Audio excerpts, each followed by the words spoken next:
Hey, what's going on everyone? Matthew from therighttrader.com back today with another daily crypto update.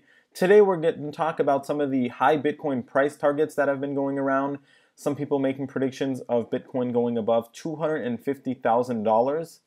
And this is coming from people who are in the crypto space, who have a lot of authority and notoriety, and that have actually made claims in the past that have come true. So that's not necessarily going to happen again, but it's definitely something to pay attention to, and I'm going to be going over that in just a second. We're also going to go over our normal technical analysis.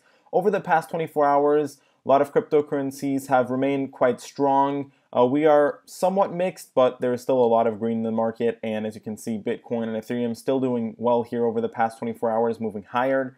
So we're continuing the slight uptrend that's now begun, and hopefully we will continue to move in this positive direction like we have been. Now, before I get into those news pieces about the Bitcoin price predictions, I just wanted to give a quick shout out to my premium content where you can find monthly cryptocurrency buying opportunities as well as 5 high return cryptocurrencies.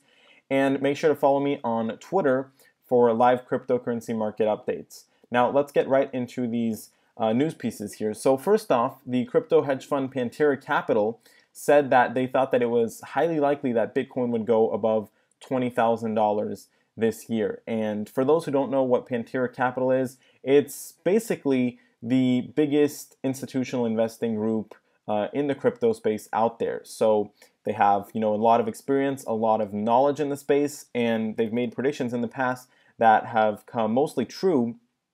So Bitcoin going above $20,000 this year definitely seems likely to me, especially if we're going to re-see cryptocurrencies turn bullish again and re-experience a bull run.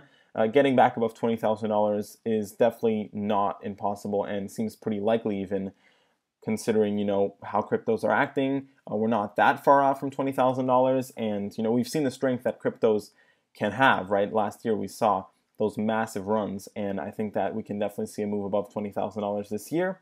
Now, going a little bit more in a long-term prediction, the Tim Draper gave a price prediction of $250,000 per Bitcoin by 2022.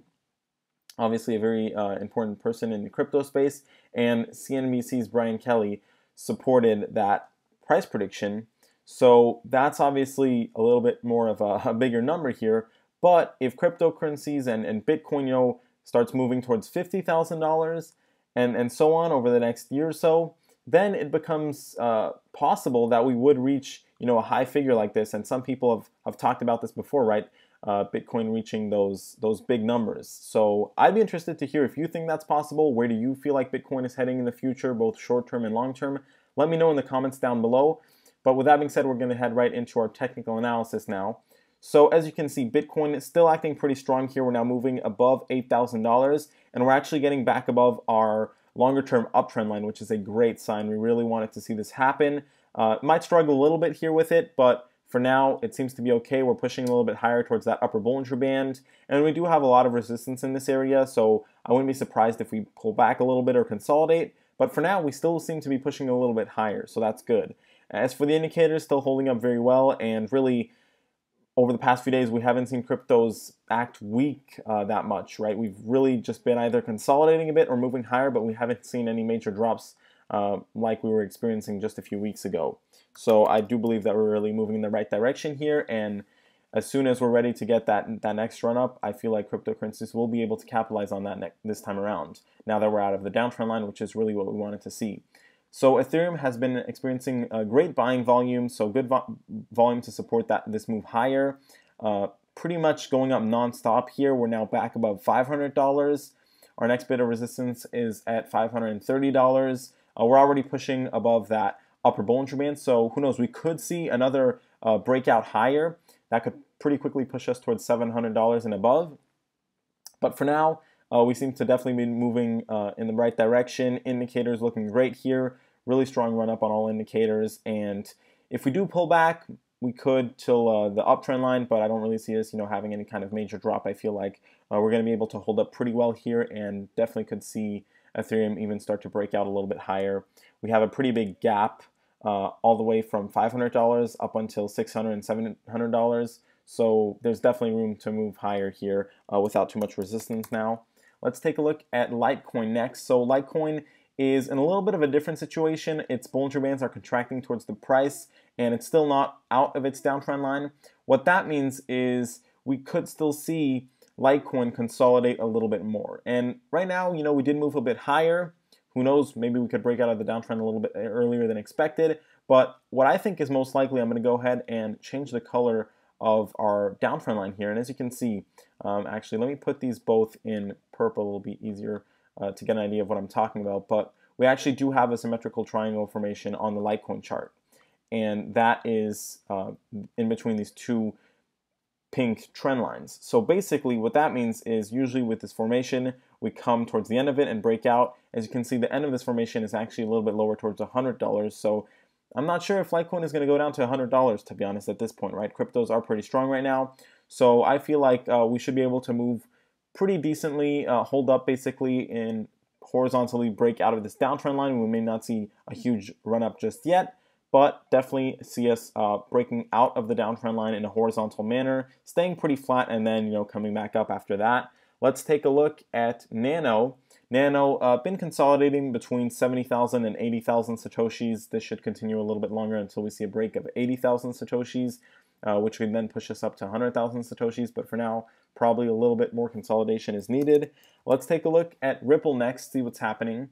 So we're going to go over to Bittrex here, and Ripple is right now hanging right around 65 cents, which isn't a bad thing. There's a lot of resistance there. That's also where our upper Bollinger Band is at, so we kind of reached a little bit of a peak in the short term, but just the fact that we're holding up at that level is a good sign, and we made a little attempt at going higher than that. That didn't really sustain just yet, so I think that we could see a little bit of a pullback to our uptrend line, but overall we should be continuing to slowly but surely move higher here, and getting back above 65 cents will be the first step, but then we still have to go towards $1. I don't really see Ripple struggling with that too much over the next few weeks. I feel like that's definitely going to happen. Really, the next 2 to 3 weeks, we should already make some nice progress towards getting to $1. Let's take a look at NEO and see what's going on with NEO. So NEO has in the past been pretty strong, and it's actually looking pretty decent here. It did face some resistance with the upper Bollinger Band, but now it's came back towards its uptrend line, and we're now bouncing higher again. Indicators look good, remaining nice and strong. So right now we want to try to get back above $75 and then $85. I feel like it's not going to have too much problem remaining above this uptrend line, which should carry the prices higher. Let's take a look at Stellar and see what's going on. So Stellar has been moving a little bit different than other cryptocurrencies out there, and is actually looking very strong right now. So great buying volume, a lot of strong buying volume to support this uptrend that begun. And as for the indicators, we're looking really good as well. We're just above the 69 on the RSI, MACD and histogram up nicely in that positive area. And now we have our upper Bollinger Bands and our middle band. So basically Bollinger Bands, middle band, all uptrending. And that's a very good sign, right? That shows that kind of U-shaped bounce that we should start to see now. And right now, it's probably one of the strongest cryptocurrencies out there. Let's take a look next at our next cryptocurrency, which is going to be Vechain. Vechain definitely not acting bad. Right now, we made our way back above $2.20. We're currently consolidating a little bit towards that, pull back a bit towards that level. That's in large part due to the fact that we reached that upper Bollinger Band like a lot of cryptocurrencies, so we did face some resistance. I feel like, probably going to be able to hold above $2.20 and then slowly but surely climb a little bit higher towards $3.23. Let's take a look next at Liske and see what's going on. So Liske is currently breaking back above $10. This is a great sign. Those big round numbers are always very important. And indicators experiencing that nice U-shaped bounce now, really completing itself. We should be able to push a little bit higher. Of course, we have a lot of resistance at $12.15. That's the next big level that we want to try to get back above. But if I go ahead and turn this uptrend line red, you'll see that we have this symmetrical triangle between our downtrend line and our uptrend line. And that's actually, the end of that symmetrical triangle is higher than we are now. It actually is right around that $12.15 support level. So I think that we should just basically move higher in this formation in a reasonable manner, and then really just get to this point where we're either going to break towards the upside or downside, hopefully towards the upside, but definitely I think that we're going to be reaching the end of this symmetrical triangle moving forward, and that's not that far out. So at that point, that's where we're going to get our next big move, and that seems pretty, clear cut at this point. Like I said, we will be actually moving higher normally, since that end of the formation is actually higher than we're currently at. Let's take a look next at Cardano and see what's going on. So Cardano is currently experiencing a bit of a move higher. It did pull back from where it was previously. Let me go over to my other chart here where I have my lines. But indicators very strong, already got a pretty massive boost compared to a lot of other cryptocurrencies out there. We came back towards 2,500 Satoshis, but got a bit of a bounce there. I feel like we're going to be able to remain above this uptrend line and really slowly but surely climb back up this ladder, basically going back towards 3,000 Satoshis, 4,000 Satoshis, really get that U-shaped bounce in like we have seen on the indicators. Nice cup and handle formation. And you can see that the middle band is moving higher, and our Bollinger Bands are actually, expanding towards the upside. So this is exactly what we want to see, and that'll leave more room for Cardano to move higher. Let's take a look at our last cryptocurrency of the daily crypto update, which is IOTA. And right now, IOTA is moving back towards $1.54. It looks like we're going to be able to get back above that level this time around, and that's exactly what we wanted to see. Bollinger Band is expanding now. We got that middle band moving slightly higher, so this is exactly the signal to tell us that IOTA should start to move higher and, basically go back towards that $2 mark. That's the next level we want to try to get back above. With that being said, this is the end of this daily crypto update. Thanks for watching, and I'll see you next time.